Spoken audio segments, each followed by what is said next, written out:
En principal, M. le chef du deuxième groupe d'opposition. Oui, Monsieur le Président, selon le gouvernement, les employés dans les municipalités sont payés 39 plus cher que les employés dans la fonction publique.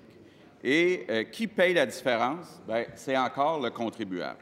Et le maire de Québec a rappelé hier que le gouvernement a bel et bien promis aux villes de leur accorder le droit de décréter les conditions de travail de leurs employés. Ne jouons pas sur les mots inutilement. L'engagement était clair et public, a dit M. Labaume.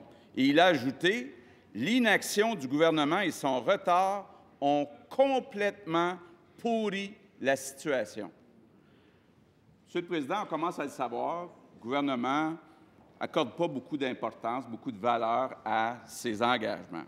Mais la situation a atteint son comble hier avec la déclaration du ministre des Affaires municipales. Moi, je n'ai jamais vu un prof d'université avec autant la langue de bois. Il a dit hier, et je le cite, « Les moyens vont être des moyens. Ces moyens-là vont être les meilleurs moyens. » On peut-tu être plus clair que ça, Monsieur le Président? Moi, j'ai une question très claire pour le premier ministre. Est-ce que le premier ministre va respecter sa promesse de donner le droit de... Monsieur le premier ministre. Malheureusement, Monsieur le Président, notre collègue n'était pas tantôt présent à l'UMQ où il y avait un accueil enthousiaste des politiques gouvernementales, et notamment sur la question de l'encadrement des relations de travail. Pourquoi? Parce que notre choix, c'est celui de la confiance envers les élus municipaux. Notre choix, c'est celui-là. Notre destination, ce sont les ententes négociées, mais assises sur un rapport de force égalisé. Et notre choix, notre parti pris, le seul, c'est le contribuable, le payeur de taxes. Maintenant, afin de rafraîchir sa mémoire, je vais lui répéter ce qu'est l'engagement du gouvernement, et on en a bien discuté aujourd'hui avec l'UMQ. Nous allons agir très prochainement en lien avec cet engagement. Je me permets de lire l'engagement.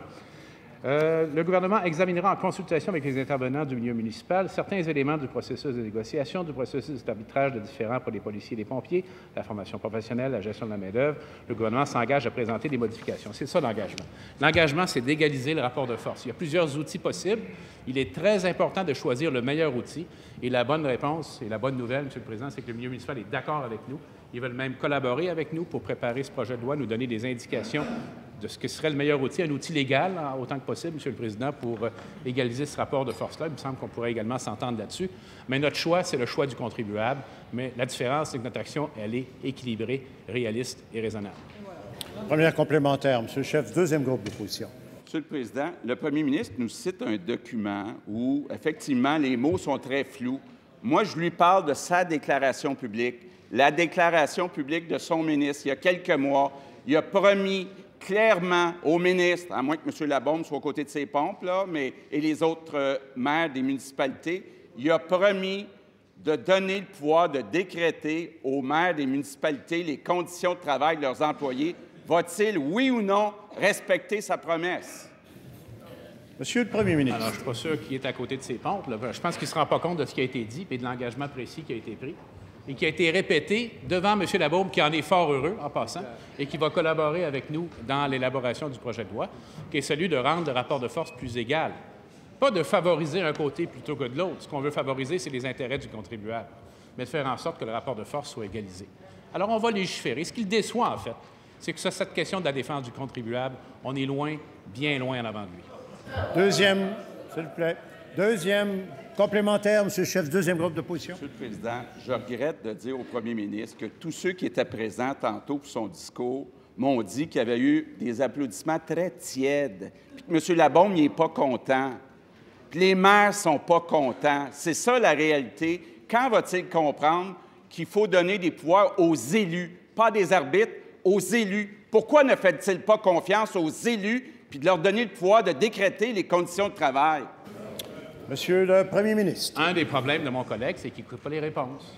J'ai dit tantôt que notre choix fondamental, c'est la confiance envers les élus municipaux et que nous voulions leur donner les meilleurs outils pour équilibrer le rapport de force à la table de négociation. J'ai ajouté ce qui n'est pas anodin, des outils compatibles avec le cadre légal et constitutionnel. Il me semble qu'il pourrait se préoccuper de ça aussi.